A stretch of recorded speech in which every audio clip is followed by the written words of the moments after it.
Bonjour, aujourd'hui je vais vous présenter la Maison de la Négritude et des Droits de l'Homme, une émission radio que j'avais fait dans le cadre de mon association, l'association interculturelle laïque, avec le thème, le nom de mon émission, Rencontre des cultures, à la radio sud de Besançon. C'était en 1995 lorsque je faisais mes études de philosophie à Besançon. Et j'ai l'honneur et le grand plaisir de recevoir à Radio Sud Besançon les conservateurs de la Maison de la Négritude et des Droits de l'Homme de Champagné en Haute-Saône.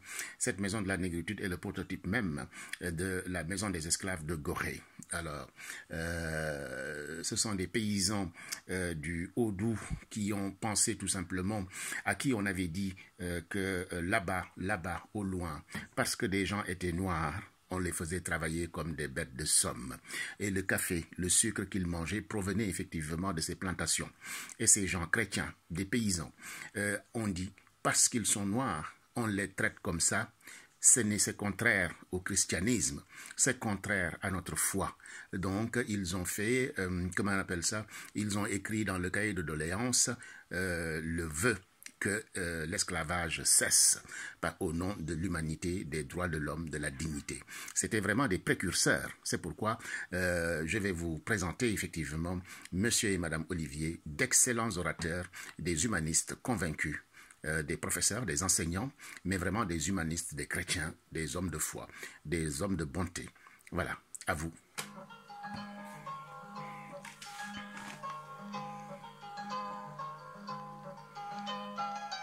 La Maison de la Négritude et des Droits de l'Homme sur l'esclavage. Hein? Voilà.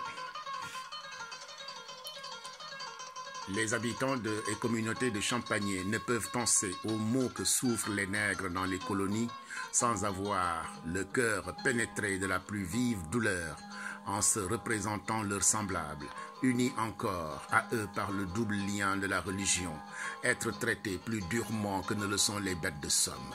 Ils ne peuvent se persuader qu'on puisse faire usage des productions des dites colonies si l'on faisait réflexion qu'elles ont été arrosées du sang de leurs semblables. Ils craignent, avec raison, que les générations futures plus éclairées et plus philosophes n'accusent les Français de ce siècle d'avoir été anthropophages, ce qui contraste avec le nom de Français et encore plus celui de chrétien. C'est pourquoi leur religion leur dicte de supplier très humblement Sa Majesté de concerter les moyens pour faire des sujets utiles au royaume et à la patrie. Document B 4213 aux archives départementales de la Haute-Saône. Voilà. Émission hebdomadaire Rencontre réalisée et présentée par Pape Bakary Sissoko. Aujourd'hui, je reçois, toute modestie à part, un monument de la pensée, un monument de la Franche-Comté, il faut le dire. Je vous déclinerai bientôt son nom. Nous allons tenter aujourd'hui de parler de la Maison de la Négritude et des Droits de l'Homme de Champagné. Champagné 70, c'est en Haute-Saône. Bien. Donc, Maison de la Négritude et des Droits de l'Homme de Champagné, attachez vos ceintures. Je vais tenter de faire un bref historique de ce qu'on appelle l'esclavage et ses accointances avec effectivement les droits de l'homme. Maison fondée en 1971, placée sous le haut patronage de Léopold Sédar Senghor. Cette maison est animée par une association créée en 1974 et soutenue par l'UNESCO.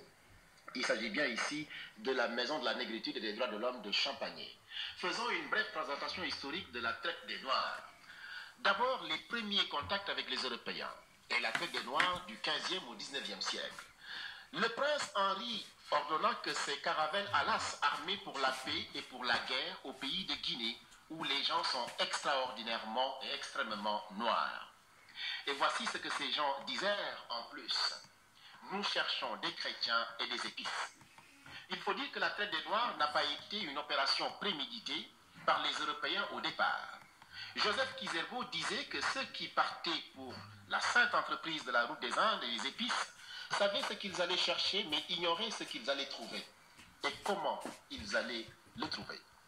Bref, en plus des épices et des métaux, les Européens vont y ajouter les Africains eux-mêmes, et ceci pendant 4 siècles. Comment a-t-on pu en arriver au commerce, en gros, des négros africains? Certains prétendent que les Européens n'ont fait qu'imiter les pratiques courantes à l'époque en Afrique. Une telle pratique n'était pas le fait de la seule Afrique. Partout au Moyen-Âge, l'esclavage était le signe d'un certain stade de l'évolution socio-économique. Le mot esclave provient du fait que les Slaves d'Europe centrale étaient particulièrement vendus au Moyen-Âge. Il était même dit que les esclaves blancs étaient au service de l'empereur du Mali. Il faut dire que l'esclavage était pratiqué en Afrique et il y avait deux classes que nous n'allons pas développer ici. Il y avait les esclaves de case et les esclaves de guerre. Monseigneur Cuvelier disait, à propos de l'esclavage en Afrique, que l'institution de l'esclavage comme il existait au Congo paraissait tolérable. Et il souligne même qu'un esclave honnête et très considéré pouvait assurer l'intérim du roi. Les Portugais avaient trouvé qu'il était bien d'avoir comme preuve et souvenir de voyage et de ramener des épices, de l'ivoire, de l'or, mais aussi des esclaves noirs qui étaient vendus sur la côte. La France et l'Angleterre trouvèrent qu'il était bon ton d'avoir un autre exotique dans son équipage, dans sa carrosse, dans son salon. En 1550, le 10e de la population de Lisbonne était composé d'esclaves noirs, ce qui veut dire qu'il y en avait assez. Voici l'entrée des Amériques dans l'affaire qui était devenue un domaine espagnol. Les brillantes civilisations Inca et Aztèques avaient été sauvagement décapitées, alors que les plaines côtières, les populations moins évoluées étaient asservies pour le travail des plantations. Parmi eux, la mortalité était effroyable. C'est à ce moment que le missionnaire Las Casas vint plaider leur cause en Europe. On lui demanda alors de relever les populations indiennes par les Noirs, plus robustes, dociles et acclimatées aux régions tropicales. Rapide survol historique pour situer les choses. Monsieur Olivier, Madame Olivier, bonsoir. Bonsoir. Merci vraiment d'être venu à cette émission. Ça me fait un très grand plaisir parce que le musée de la négritude, la maison de la négritude et des droits de l'homme de Champagné n'est pas tellement connue. Voulez-vous nous présenter cette maison? Eh bien, tout d'abord, je vais donner sa raison d'être. Vous venez d'évoquer l'esclavage, n'est-ce pas? Eh bien, ces gens de Champagné vont, le 19 mars 1789, prendre connaissance de l'esclavage. Ils vont découvrir avec horreur que des hommes, des femmes, des enfants sont traités comme des bêtes de somme pour la simple raison qu'ils ont la peau noire. Alors, il faut rappeler qu'à cette époque, notre Église venait d'être reconstruite, qu'un renouveau de foi s'était produit et que leur conscience de chrétien, dirais-je, va être choquée. L'aimez-vous les uns les autres? Évidemment, ils se demandaient ce que ça pouvait signifier en entendant ces relations faites par un officier de la garde du roi Louis XVI qui était parmi eux. Alors je dirais que leur réaction était vive, ils vont se réagir en prémoniteurs des droits de l'homme, puisqu'ils vont inclure dans leur cahier de doléances un article, le fameux article 29, qui est la raison d'être de notre maison. Alors cet article 29, je m'en vais en donner connaissance, oui, pour l'avoir lu et relu des centaines et des centaines de fois. Voici donc, il y a 206 ans, quelle était la réaction de gens simples, pour qui travailler, peiner, souffrir avait une signification lorsqu'ils ont appris justement l'existence de l'esclavage. J'en donne lecture. Les habitants et communautés de Champagné ne peuvent penser aux maux que souffrent les nègres dans les colonies sans avoir le cœur pénétré de la plus vive douleur, en se représentant leurs semblables, unis encore à eux par le double lien de la religion, être traités plus durement que ne le sont les bêtes de somme. Ils ne peuvent se persuader qu'on puisse faire usage des productions des dites colonies si l'on faisait réflexion qu'elles ont été arrosées du sang de leurs semblables. Ils craignent avec raison que les générations futures, plus éclairées et plus philosophes, n'accusent les Français de ce siècle d'avoir été anthropophages, ce qui contraste avec le nom de Français et encore plus avec celui de chrétien. C'est pourquoi leur religion leur dicte de supplier très humblement sa majesté, de concerter les moyens pour, de ses esclaves, faire des sujets utiles au roi et à la patrie. Un très beau texte. Un très très beau texte, vous voyez, qui condamne durement, énergiquement, et l'esclavage, et l'exploitation de l'homme, et le racisme, et qui demande qu'on trouve les moyens, justement, pour que le mot dignité ait un sens. Et c'est pourquoi, donc, dans la formulation du mot maison de la négritude et des droits de l'homme, il y a le mot négritude et le mot droit de l'homme. Voilà, alors ceci se justifie très simplement Ce vœu, disons-le tout de suite, a beaucoup remué le cœur, c'est vu ici d'un érudit de Champagny, M. Simonin, qui est à l'origine de tout ce qui est réalisé en ce moment, n'est-ce pas? Alors, M. Simonin a voulu que ce vœu soit connu, car pour lui, il est toujours d'actualité, puisque l'esclavage sous d'autres formes est toujours présent. Et donc, cette maison de la négritude va prendre naissance le 21 août 1971. Alors, bien entendu, son but, c'est reprendre les thèmes que nous trouvons dans ce vœu et de lutter à la fois contre l'esclavage, le racisme, l'exploitation de l'homme et trouver les moyens justement pour que ces fléaux n'ont pas disparaître et ne disparaîtront jamais, malheureusement, mais enfin qu'on puisse les tenir en échec, les faire reculer. Alors donc, négritude, je précise tout de suite pourquoi. L'action a été appréciée par le président Léopold Sédar Senghor qui avait été mis au courant du travail de M. Simonin par l'un de ses neveux. Et sans hésiter, le président Senghor, la même année, le 12 novembre exactement, va sans hésitation nous accorder avec plaisir son patronage, considérant que les habitants de Champagny avaient eu le constant souci de la dignité des hommes en général et des Noirs en particulier. Alors, M. Simonin, pour rendre hommage au président Senghor, va baptiser cette maison de la négritude et en profiter pour mettre en avant, bien entendu, les richesses humaines qu'on va rencontrer chez nos frères noirs, dans tous les domaines littéraires, artistiques, dans le domaine de la morale, enfin, tous ceux, bien entendu, qui constituent une civilisation. Alors, deuxièmement, j'ajouterai, lorsque malheureusement, M. Simonin va nous quitter définitivement en 1980, emporté par la maladie, eh bien, le président Senghor, dans la lettre qui suivra le décès de M. Simonin, aura cette phrase. Pour rester fidèle à la mémoire de René Simonin, nous devons sans faiblir continuer notre combat pour les droits de l'homme et les libertés fondamentales. Alors notre but, vous le voyez, il était défini par le président Senghor. Le président Senghor, très bonne chose. Qu'est-ce qu'on peut trouver dans cette maison de la négritude et des droits de l'homme? Alors disons tout de suite que précédemment, elle bénéficiait de deux anciennes salles de classe qui étaient mises à sa disposition par la mairie. Et depuis, la mairie a fait acquisition, donc, dirais-je, ici au centre de Champagny, d'un bâtiment, donc elle l'a rénové. Je pense que le travail était bien réussi. Et là, nous avons 3 salles qui sont à notre disposition. Alors, on y découvre bien entendu l'article 29, son origine, un contexte historique de sa rédaction, le quotidien également des habitants de Champagne au XVIIIe siècle, c'est vu, et puis d'autres cahiers qui ne font qu'évoquer, eux, la traite des Noirs. Alors donc, voilà, dans une deuxième salle maintenant, voûtée, elle va retracer l'histoire de la traite. Car nous sommes faits pour, quant à nous, c'est vu ici, eh bien, dirais-je, une obligation justement d'entretenir le devoir de mémoire entre, justement, c'est vu ici, au sujet de toutes ces victimes, surtout de la traite négrière, conséquence de la découverte des Amériques, ça va sans dire. D'ailleurs, je pense à Senghor qui, dans sa belle prière de paix, évoquant ce problème, disait « Seigneur, il faut bien que tu oublies ceux qui ont exporté 10 millions de méfis dans les malandreries de leurs navires, qui en ont supprimé 200 millions. Les chiffres, il y a eu évidemment des projets qui ont été faits, ils sont sujets à révision. N'aurait-il eu qu'un seul, dirais-je, c'était un de trop. Hein? Mais enfin, c'est pour montrer l'ampleur du dégât et comprendre pourquoi le président Senghor qualifie justement cette période tragique de l'histoire de l'Afrique de plus grand génocide de l'histoire. Très bien. Et maintenant, je pense que vous vous êtes agrandi, vous avez d'autres locaux. On en parlera peut-être plus tard. Oui. C'est ça, allez-y, je vous en prie. Voilà. On va écouter un peu de musique pour reposer un peu Monsieur Olivier. L'africaine qui a inspiré le jazz américain. Voilà. Ça y est, c'est parti. Oui. Donc, musique, j'espère qu'ils lui ont montré.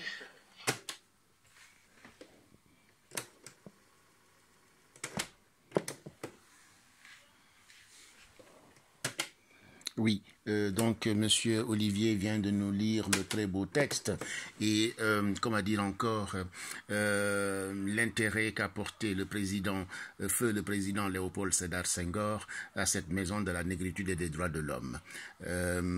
C'est une maison qu'il faut visiter. Je disais souvent à mes étudiants, ça fait 10 ans que je donne des cours à l'Institut universitaire de formation des maîtres de Besançon et pendant 10 ans, chaque année, j'amenais mes 25 étudiants, futurs professeurs de mathématiques, français, etc., CPE, pour qu'ils apprennent tout simplement à connaître la diversité. Un professeur qui n'est pas instruit, un professeur qui n'est pas cultivé, ce n'est pas une bonne chose. Donc je les amenais découvrir ce haut lieu de mémoire, ce haut lieu qui lutte contre la haine, qui lutte contre effectivement l'esclavage.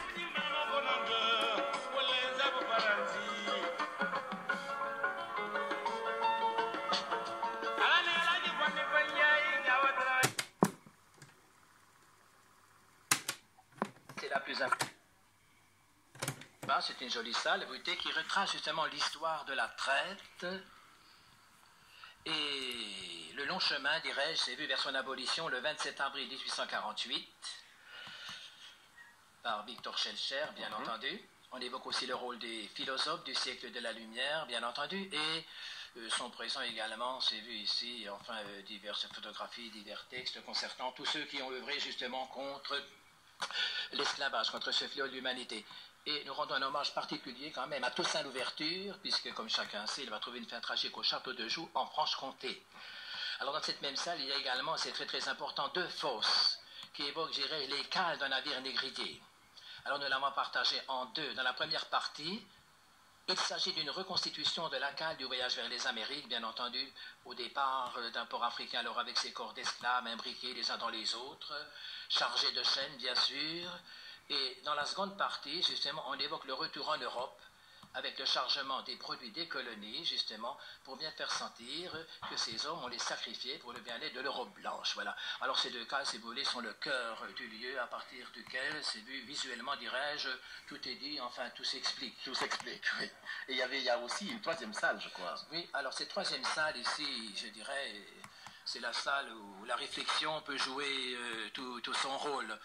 Elle présente les conséquences de l'abolition avec la colonisation, puis la décolonisation, le racisme aux USA, le combat de Martin Luther King, et cet esclavage si récent pratiqué entre blancs, c'est-à-dire le génocide voulu par les nazis, avec une photographie d'Anne Frank, figure symbolique de toutes les victimes du nazisme et du racisme en général.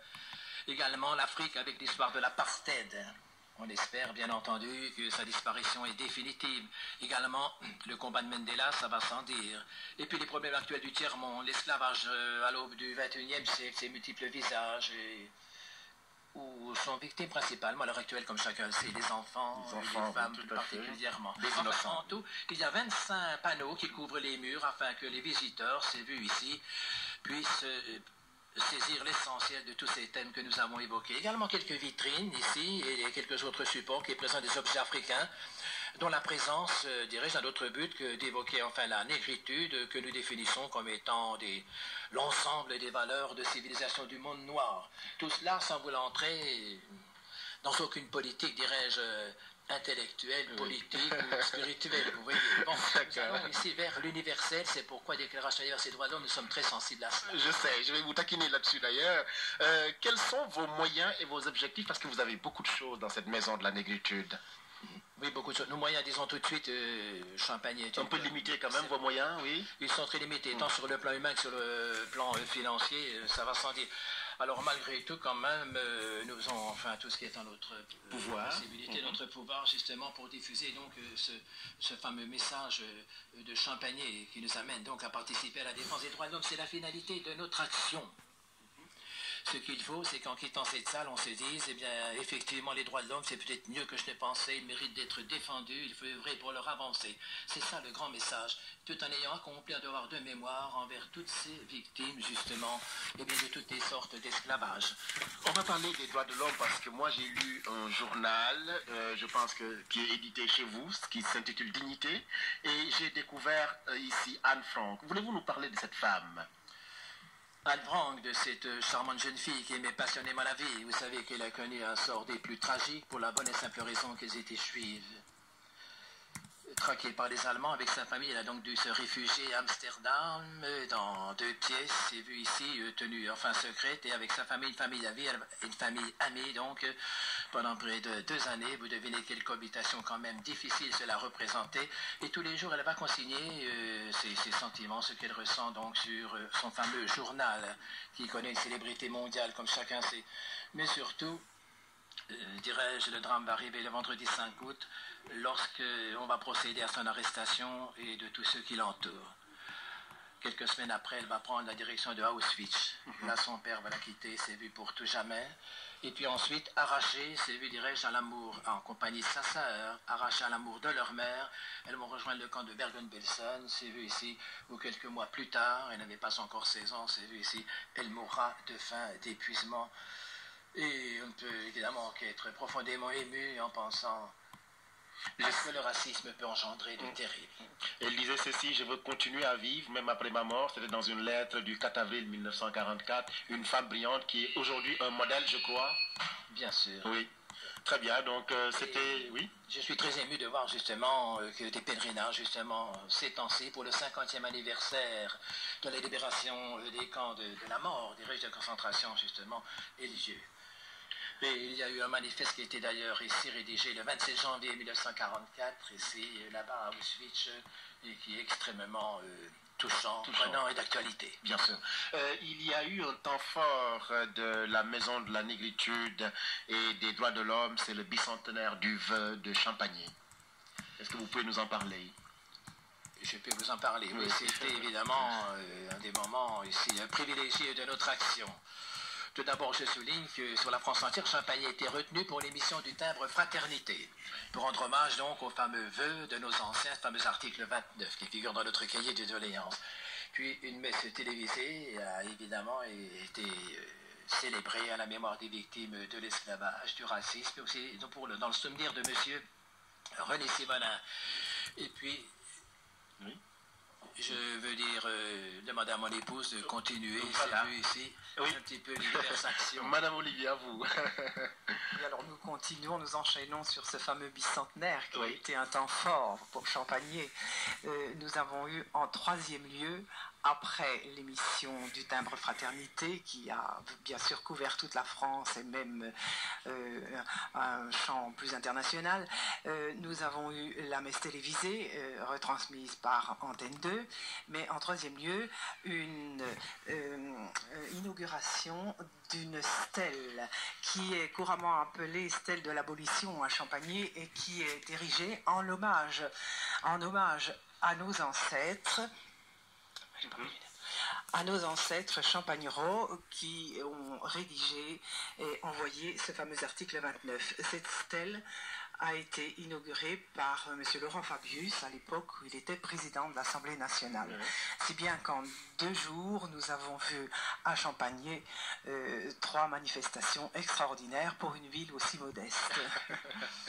Très bien, très bien. Monsieur Olivier, vous voulez ajouter quelque chose peut-être? Non, disons tout simplement qu'un autre événement, il a eu lieu il y a quelques semaines, c'était pour justement l'inauguration de la nouvelle maison de la Négritude et des droits de l'homme.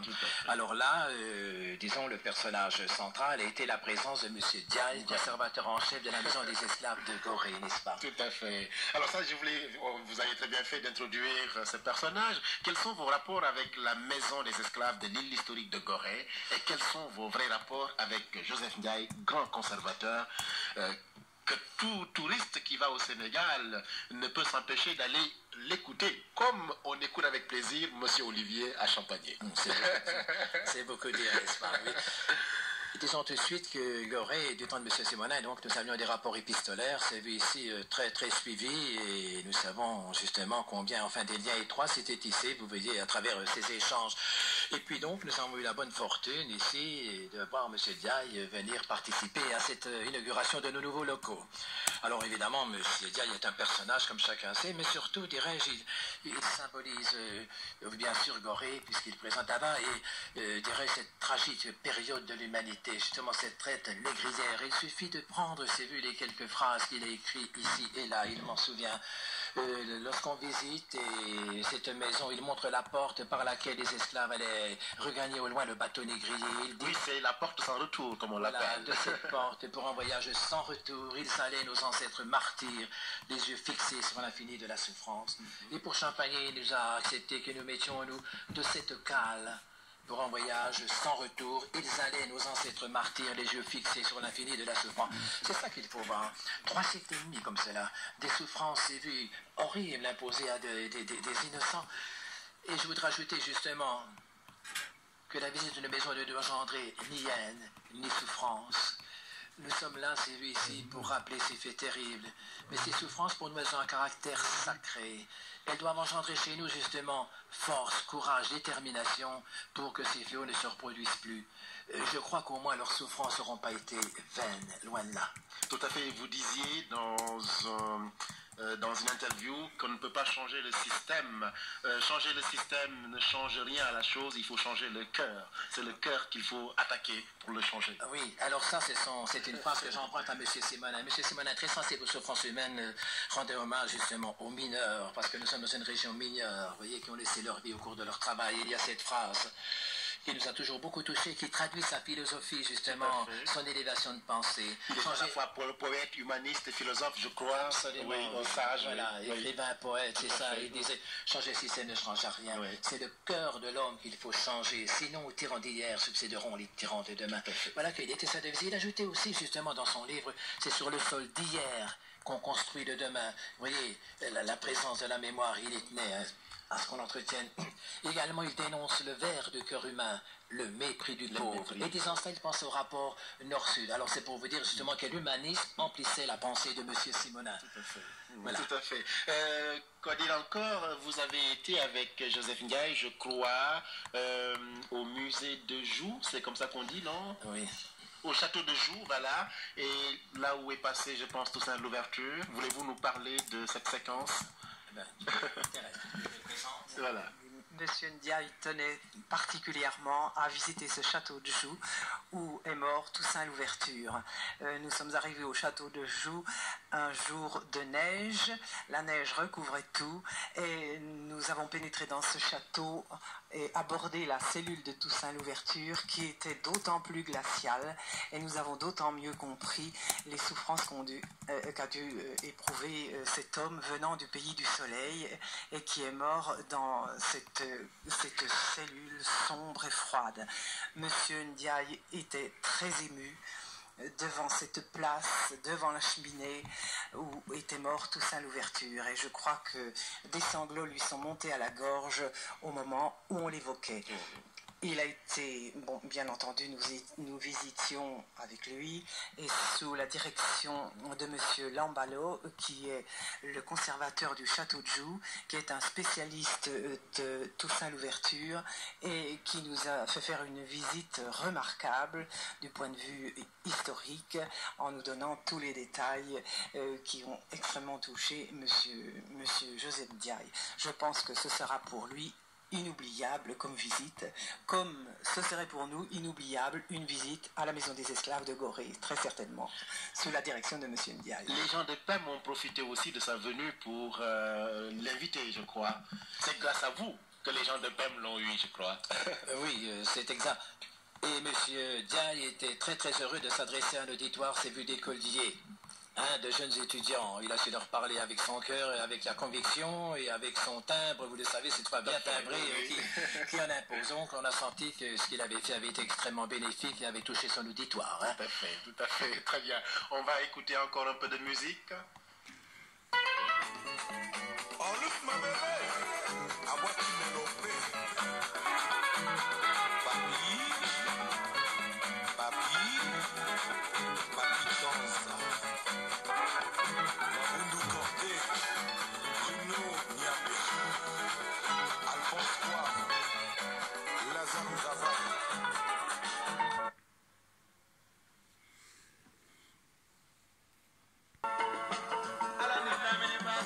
Vous avez bien compris que M. Olivier avait la voix émue. À un moment, il s'est arrêté parce que, comme parler, énoncer la peine, la souffrance, la méchanceté des gens lui montait au cœur. Et vous avez écouté l'interview, il y a eu un moment où il a demandé à sa femme de prendre le relais. C'était un couple très complice qui maîtrisait parfaitement le sujet, des humanistes extrêmement puissants, des chrétiens, des gens qui étaient convaincus de leur mission. Ils avaient tout sacrifié effectivement pendant leur retraite pour servir la maison de la négritude et des droits de l'homme de Champagny. Et depuis que je les ai connus, à chaque fois que j'allais avec mes étudiants, quand je le pouvais, j'allais j'allais partager le repas avec eux et l'après-midi on continuait. Donc je suis allé chez eux au moins 2-3 fois, voilà, parce que la plupart du temps je restais avec mes étudiants, mes futurs professeurs. Mais vraiment j'ai eu tous les honneurs avec ce couple, tous les honneurs avec cette maison de la négritude et des droits de l'homme, parce que comme je peux vous le dire, j'ai contribué à bien faire connaître cette maison de la négritude à travers le monde, à travers mon émission Rencontre, une émission d'une radio associative, mais vous voyez à quel point une petite radio associative peut influencer, peut faire quelque chose. Voilà, je ne comptais pas mes efforts et à chaque fois, je parlais de la maison de la négritude. Quand je faisais des conférences, je citais la maison de la négritude. Maintenant, la maison de la négritude, depuis une dizaine d'années, vraiment se bat très bien et vole de ses propres ailes avec bien sûr des subventions comme tout. Et je pense à Elodie, sa collègue, une jeune fille historienne, et je pense aux autres aussi collaborateurs, aux autres personnes qui travaillent à la maison de la négritude et des droits de l'homme, mais aussi la municipalité de Champagny qui ne ménage aucun effort, je dis bien aucun effort, pour que cette maison soit véritablement un lieu de paix, un lieu de mémoire, un lieu où effectivement la haine est boutée à l'extérieur et l'humanisme doit triompher, le christianisme, la bonté, la générosité, le partage. Dessalines, parler de Dessalines est une très bonne chose pour qu'on ne l'oublie pas. Il n'y a pas eu que Toussaint Louverture. Toussaint Louverture a bénéficié d'une grande publicité, mais il y avait aussi Dessalines. Et c'est Madame Souverain, une haïtienne, qui m'a parlé de Dessalines et je suis vraiment fier ici d'en parler.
Voilà, M. Sissoko, Pape Bakary et le couple Olivier. Voilà. Un grand plaisir de grandes personnes.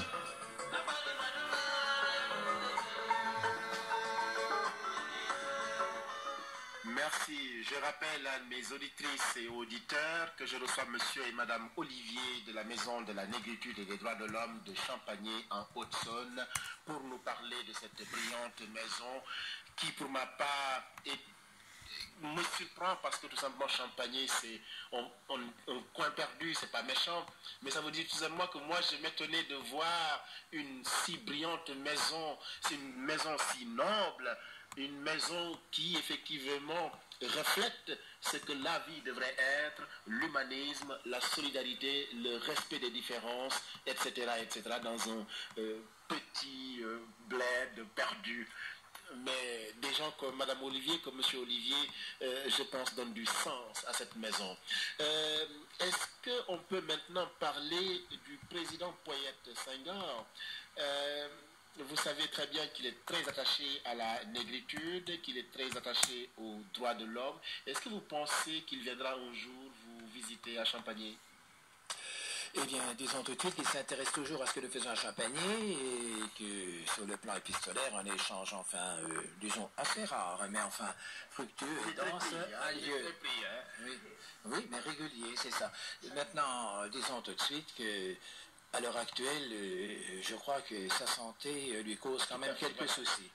Mais enfin, sur ses lettres, tout ça, il est toujours de cœur avec nous et il nous épaule au mieux.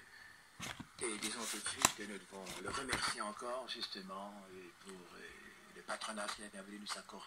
Oui. À 2 reprises, il a voulu venir? Oui, à 2 reprises. La première fois des ennuis, enfin d'autres... familiale tout d'abord, et puis ensuite de santé, si bien que c'est nous qui sommes allés lui rendre visite justement à Paris. Voilà, nous avons passé une excellente après-midi, une partie d'après-midi avec lui. Ah oui, d'accord. Donc il vous a reçu facilement.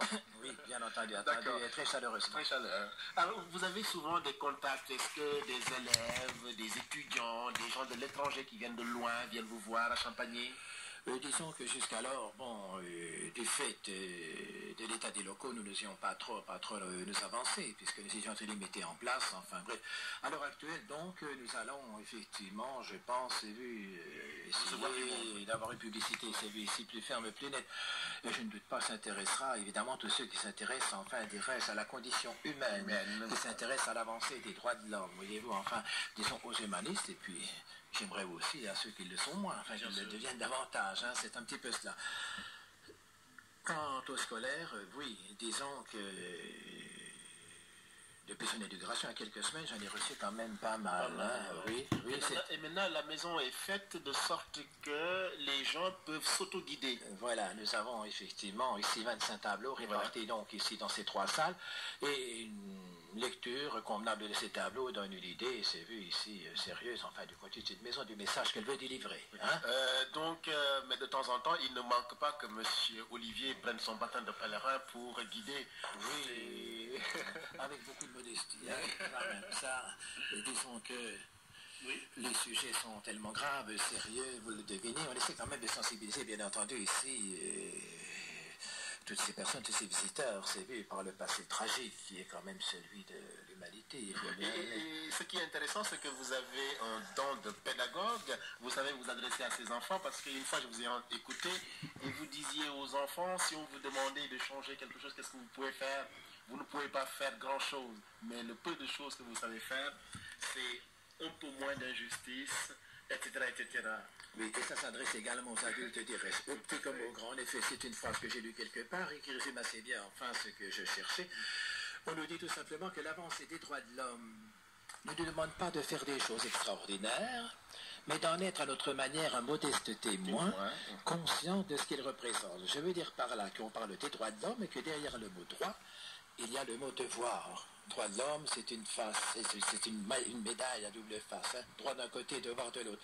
Alors même pour les petits, bon, il y en a qui prennent un petit peu conscience de cela, mais enfin, ça fait un petit effort pour être un peu plus aimable le lendemain, à dire un petit peu moins de mensonges, enfin, à être un peu plus arrangeant, enfin, bref, l'histoire c'est sensible à tout cela, justement. Alors de même aussi pour, bien entendu, pour nous tous, je dirais moi en premier, hein, ça, j'ai pas de soin donné, hein, disant cela.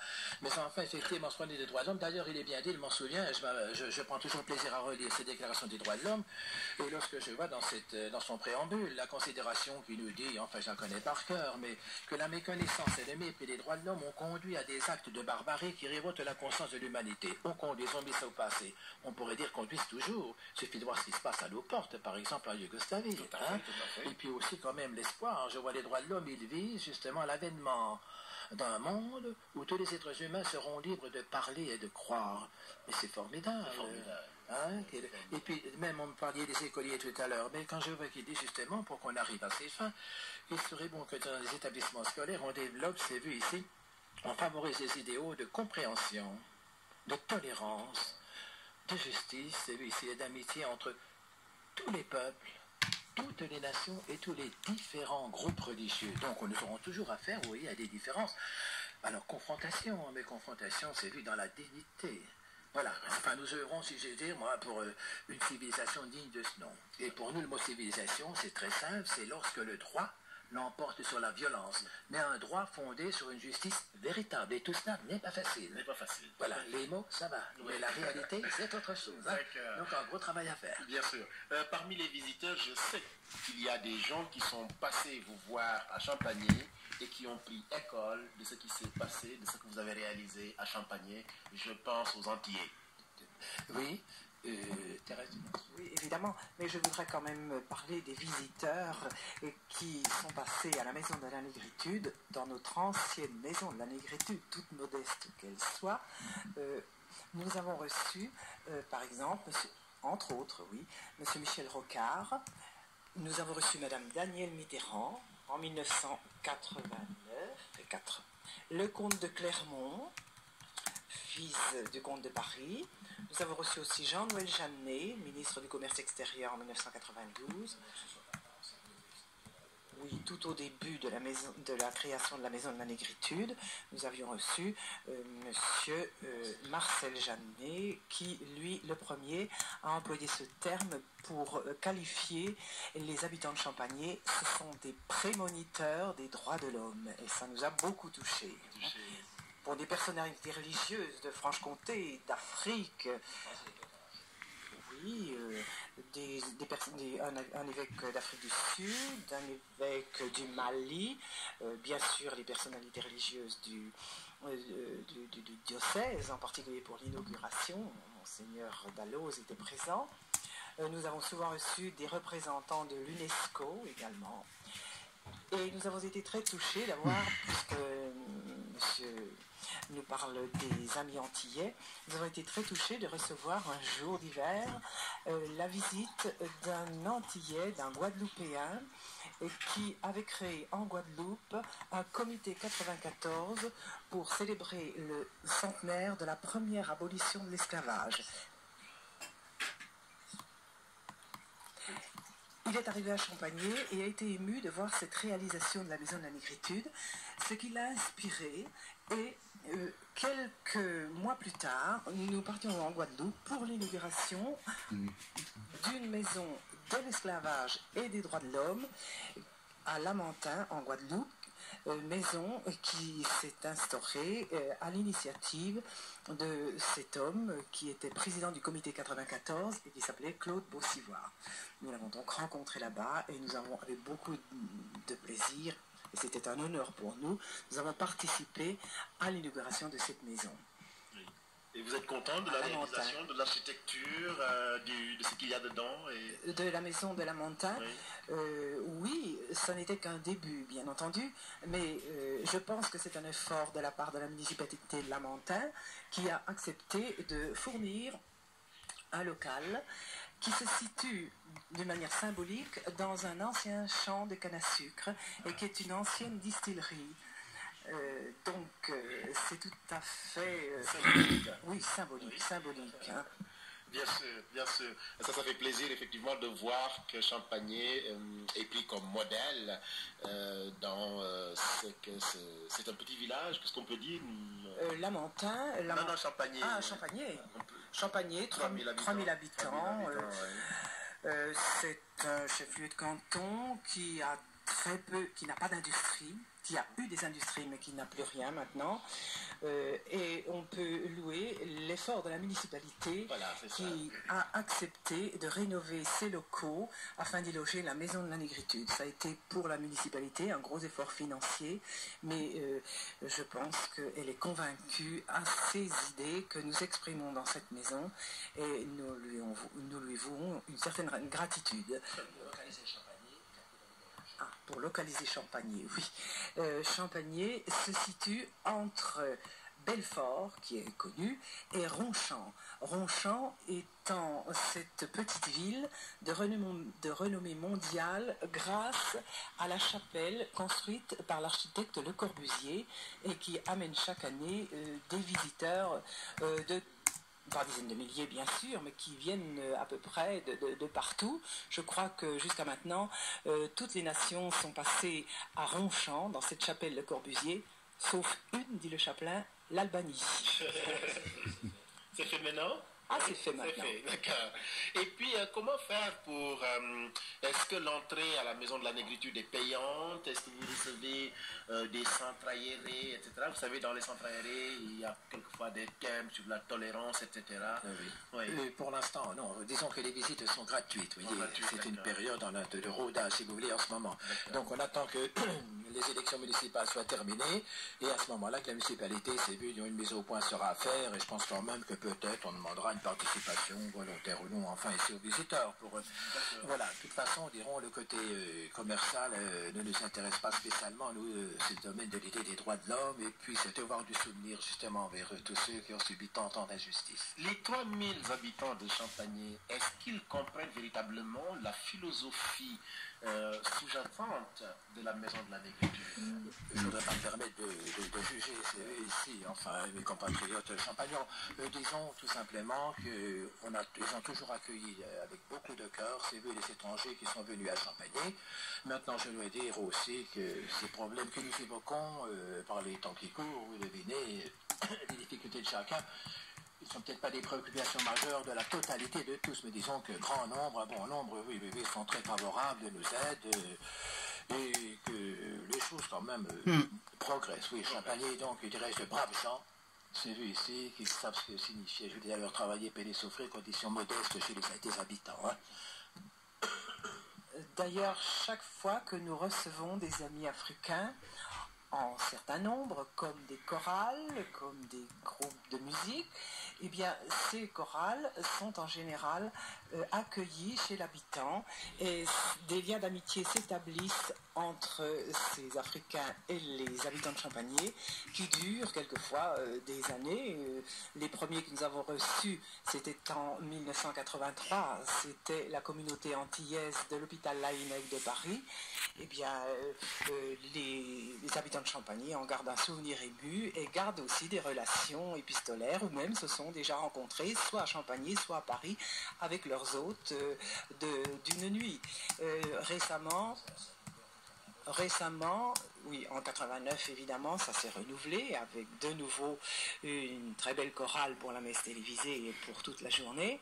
Et de nouveau en 1995 pour l'inauguration de la maison, la chorale des communautés chrétienne africaine de Paris est arrivée avec ses 30 participants et nous avions de la place à revendre pour loger tous ces amis africains. Et même sous les quelques flocons de neige qui sont tombés ce jour-là, je vous assure que ça a été une journée merveilleuse, chaleureuse et que les champagnerons ne sont pas prêts de l'oublier. Parce que vous organisez de temps en temps des manifestations. Pour l'autofinancement, ça se passe comment ? À part la mairie, par exemple, est-ce que vous organisez... Mais disons que tous les ans, oui, il y a la journée de la négritude.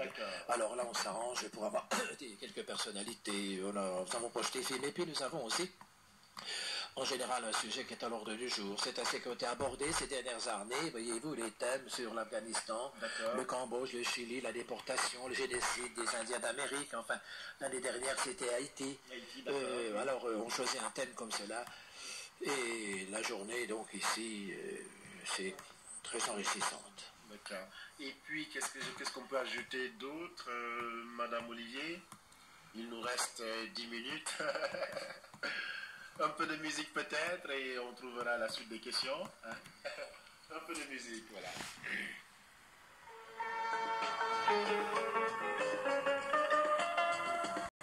Continuons toujours avec monsieur et madame Olivier de la Maison de la Négritude et des Droits de l'Homme de Champagny. J'ai vu qu'à Champagny, il y avait des rues qui ont été baptisées rue Léopold Sédar Senghor, la rue Anne-Franck, et puis aussi un collège qui porte le nom de Victor Schœlcher. C'est exact. Oui. Alors, on est bien entendu à rendre hommage à Schœlcher, qui le 27 avril 1848, donc, ici, va faire passer le fameux article abolissant l'esclavage dans toutes les colonies et possessions françaises. Alors, nous y tenons d'autant plus que la famille de Victor Schœlcher, justement, est originaire de Fessenheim, en Alsace, à moins de 100 km de chez nous. Et là-bas, il y a l'association des amis Victor Schœlcher, qui est très très active et qui s'est jumelée avec la ville de Schœlcher en Martinique, laquelle d'ailleurs s'est débaptisée pour prendre le nom de Schœlcher. Alors, ça, hommage lui soit rendu, bien sûr, et nous rappelons d'ailleurs souvent ce qui précède ce fameux article 1. Schœlcher disait, il a bien défini que l'esclavage est un attentat contre la dignité humaine. Il dénonce également l'esclavage en disant qu'en détruisant le libre arbitre de l'homme, il supprime le principe naturel du droit et du devoir. Et enfin, j'aime beaucoup c'est-à-dire qu'il est une violation flagrante du dogme républicain, liberté, égalité, fraternité. C'est quelque chose, celui-ci, qui ne nous laisse pas insensibles. Alors on peut dire bravo à Schœlcher et bravo à l'Est de la France où se trouve, c'est vu ici, de hauts lieux de réflexion et tout. Et je pense à tout ça à l'ouverture. Et tout ça à l'ouverture, rappelez que pour nos amis noirs, justement, haïtiens en particulier, eh bien, il est le symbole de celui qui, le premier, va établir la première république noire. Il est le héros, c'est vu ici, de la lutte contre, justement, ce racisme. Et je voudrais ajouter à ce j'allais rendre hommage au fondateur de la maison, M. René Simonin, qui, à chaque visiteur, je ne le fais pas, distribue un papier donnant ses impressions sur le racisme. Il dénonçait des causes principales du racisme. Il disait le racisme, eh bien, cause parmi les principales, l'ignorance, la bêtise, la peur, la volonté de puissance. Il y a l'orgueil, ça va sans dire. Aujourd'hui, il y ajouterait le fanatisme. Il y ajouterait aussi la misère, malheureusement. Alors voilà donc quel combat mener pour qui s'intéresse justement au problème de la dignité humaine. En fait, les propos de M. Simonin sont d'actualité quand on voit ce qui se passe en France et ailleurs aussi. Mais absolument, c'est sur la planète tout entière. Il y a beaucoup de choses à faire, je crois. Mais bien sûr, est-ce que vous dites, je repense à un éminent élu représentant de l'UNESCO, lorsque c'est M. Bow. Le Sénégal est à la tête. Chaque année, nous envoyons des éminents. Oui, je vois très bien. D'éminents représentants d'Afrique, justement. Et j'étais toujours touché, c'est vu, par leur qualité enfin intellectuelle, ce que vous voudrez ici de cœur, et humaniste qu'ils étaient vraiment. Et l'un d'eux, sur le livre d'or écrit ceci, en formant le vœu que de tels foyers, c'est-à-dire notre maison, se multiplient dans le monde entier, pour permettre à l'homme d'être effectivement homme, c'est-à-dire qu'il puisse se réclamer des droits de l'homme. Tout à fait Alors vous voyez quel travail considérable il y a à faire. Et c'est pourquoi votre journal m'intéresse beaucoup, parce qu'il s'intitule Dignité.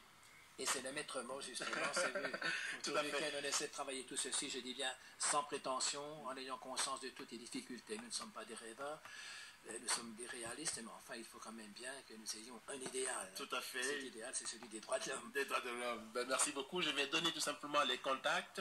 Le numéro de téléphone de la maison et de l'association, c'est le 84 23 25 45. La mairie de Champagné, c'est le 84 23 13 98. Madame Olivier, Monsieur Olivier, merci. Si vous avez un dernier mot, je vous concède le micro. Merci à tous ceux qui nous ont écoutés et puis on leur transmet toute notre amitié. Voilà. Et on se retrouve ensemble dans la lutte contre le racisme. Très bien, merci beaucoup. Le lundi 19 juin et le lundi 26 juin, je recevrai à nouveau Monsieur Clade. Voilà, donc comme je le disais, c'était une émission de 1995 quand je faisais mes études de philosophie à Besançon. Je dirigeais une association interculturelle qui s'appelait Laïque. J'avais une émission radio à Radio Sud Besançon qui s'appelait Rencontre. Pourquoi Rencontre? Rencontre de culture. Chaque semaine, j'avais un invité pour parler de l'Afrique mais aussi de l'Europe. Pour moi, l'interculturalité avait un sens. Les gens, s'ils sont différents, ils sont semblables à plus d'un titre et c'est ça qui est très important. Et quand je sondais, quand j'interrogeais les vieux franc-comtois, etc., on se rencontrait que nos cultures étaient similaires. Il y avait la grande famille en Europe et avec l'occidentalisation et l'industrialisation, les choses ont changé. Mais c'est pratiquement la même chose. Dans les villages de Franche-Comté, c'est la cellule familiale, la fraternité, la solidarité, etc. Avec l'industrialisation, la méfiance est venue, on a fermé les portes, etc. Donc, c'est pourquoi j'avais mis en place cette émission-là et je recevais une diversité de gens, des écrivains, etc. Et vraiment parmi mes plus grands invités, c'était la Maison de la Négritude et des Droits de l'Homme de Champagné. Chaque année, j'amenais mes étudiants, futurs professeurs, futurs conseillers pédagogiques, futurs responsables de collèges et de lycées pendant une journée à découvrir effectivement ce site de mémoire, cette Maison de la Négritude, cette maison, comment dire encore, où on n'enseigne pas la haine, on enseigne la paix, la liberté et on donne à réfléchir aux jeunes. On dit, on demande aux jeunes, en leur parlant, quand M. Olivier et Mme Olivier leur parlent, ce qu'ils veulent semer dans leur cœur, c'est tout simplement la liberté, la dignité, le respect de l'autre, la générosité. Penser à l'autre, c'est penser à soi. Penser à soi, c'est aussi penser à l'autre. Donc, ils ont semé dans le cœur de mes enseignants, de mes étudiants professeurs, des gens qui viennent les visiter. Il y a des gens qui viennent de très loin. Je dis chaque fois aux Français, si vous n'avez pas l'occasion d'aller à Dakar, d'aller à Ouidah, au Bénin, vous pouvez faire un crochet à Champagné en France. Il y a là-bas une maison de la négritude qui pourra effectivement, où vous pouvez commencer déjà à vous préparer à mieux rencontrer l'esclavage, à mieux comprendre. Vous pouvez aussi aller en Guadeloupe, voilà, hein, mais ces deux maisons me tiennent à cœur, mais c'est la Maison de la Négritude que je connais le plus. Et donc, vous pouvez y aller de ma part, si vous voulez, Pape Bakary Sissoko. J'y suis connu, j'y suis administrateur depuis bien longtemps. Il y a Elodie, je voudrais saluer ici Elodie, la mairie de Champagny. Je voudrais saluer madame, une nièce de monsieur Olivier, qui m'avait annoncé effectivement le décès de monsieur Olivier. Je crois que, voilà, saluer la mairie de, comment dire encore, la mairie de Champagny, les gens de Champagny qui m'ont accueilli, la presse de Champagny, les journalistes qui venaient à chaque fois, comme vous le voyez, comment dire encore, qui venaient comment dire, couvrir la journée à Champagny avec mes étudiants. Hein, et donc ça me faisait vraiment énormément plaisir. Madame Mati, je crois, hein, une des nièces de monsieur Olivier. Voilà ce que je voulais dire. Je vous remercie beaucoup d'avoir suivi cette émission. Qui est tout simplement une redite, hein, puisque l'émission, je l'ai faite en 1995 et j'ai eu plaisir effectivement à vous la présenter sous la forme d'une vidéo, bien entendu, pour que ça passe sur YouTube et que tout le monde puisse en profiter. Et ça me paraît extrêmement important, évidemment. Voilà, je voulais dire que je dédie aussi cette émission de mémoire, de souvenir à Mati Christine, donc Mati Christine qui est, comment dire encore, qui est la nièce, je pense, de Madame Olivier et qui m'avait adressé une très belle correspondance, sachant que j'étais très lié au couple Olivier-André. Voilà, merci beaucoup à Mati Christine, merci aux gens de Champagny, merci à la mairie, merci au Lodi avec qui je suis en contact par mail épistolaire, tout simplement, pour que je continue à faire connaître la Maison de la Négritude. Elle m'informe effectivement de tout ce qui s'y passe et depuis 5 ans maintenant, j'anime à Paris avec des Antillais, etc., la commémoration de l'abolition de l'esclavage et chaque fois, je présente des tableaux de Champagny, de la Maison de la Négritude, qui m'aide à monter effectivement une exposition avec des photos de Champagny. Merci beaucoup, merci à tous. Abonnez-vous à la chaîne Pape Bakary Sissoko. Quand vous vous abonnez gratuitement, donc ça m'évite effectivement d'envoyer la vidéo à 500 personnes, c'est beaucoup.